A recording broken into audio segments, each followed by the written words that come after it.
Welcome to the WHHI Daily News. I'm Robyn Zimmerman. Let's begin with today's news headlines.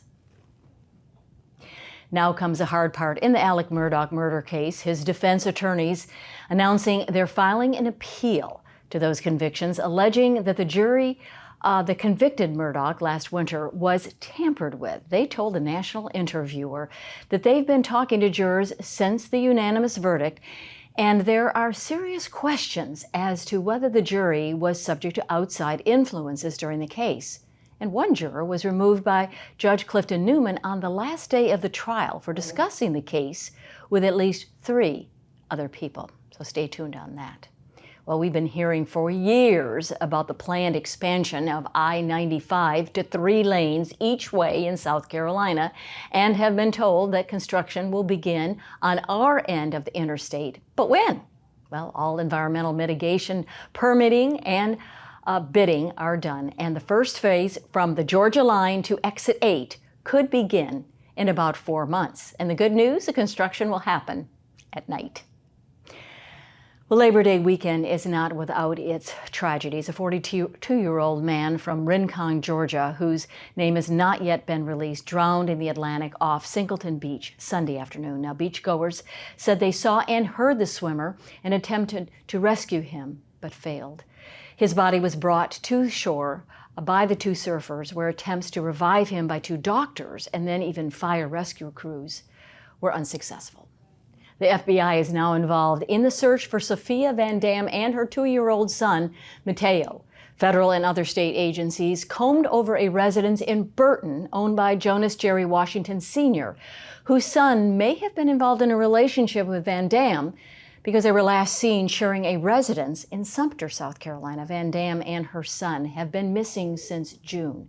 And the younger Washington has been in the Effingham County Jail in Georgia on firearm and burglary charges from a 2020 act that he committed.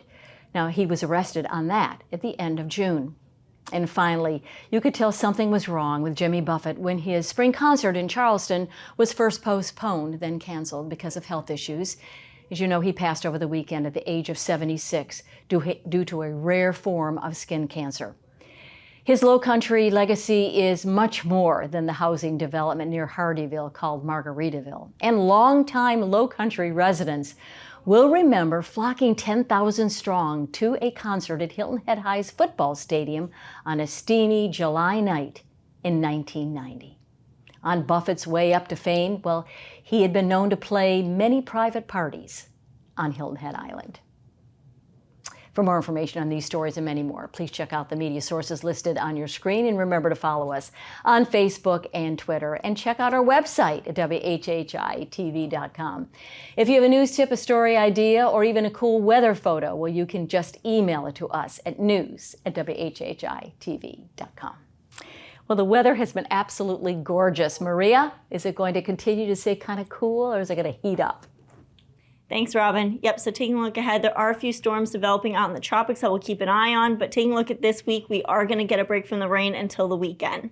So taking a look at Wednesday, it's going to be partly cloudy, with Hilton having a high of 92, a low of 73, Bluffton's going to high of 94, low of 71, and Beaufort's going to have a high of 93 and a low of 73.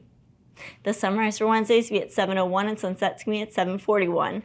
Taking a look at the beach tides, low tide's going to be at 9:53 a.m. and high tide's going to be at 3:04 p.m. Taking a look into the rest of the week, a little bit into the weekend. Thursday, it's going to be sunny with highs in the low 90s and lows in the 70s. Come Friday, it's going to be partly cloudy with the highs dropping down into the upper 80s, lows in the 70s. And then come Saturday, we are going to see a couple scattered thunderstorms in the morning, which will be followed by scattered showers throughout the day and into the afternoon, but should be clearing up by the evening. Highs in the 80s, lows in the 70s. That's it for today. Let's head it back to the desk. Thank you, Maria. Coming up after the break, Dr. Debbie Lines will join us with her Mind Your Health segment. Don't go away.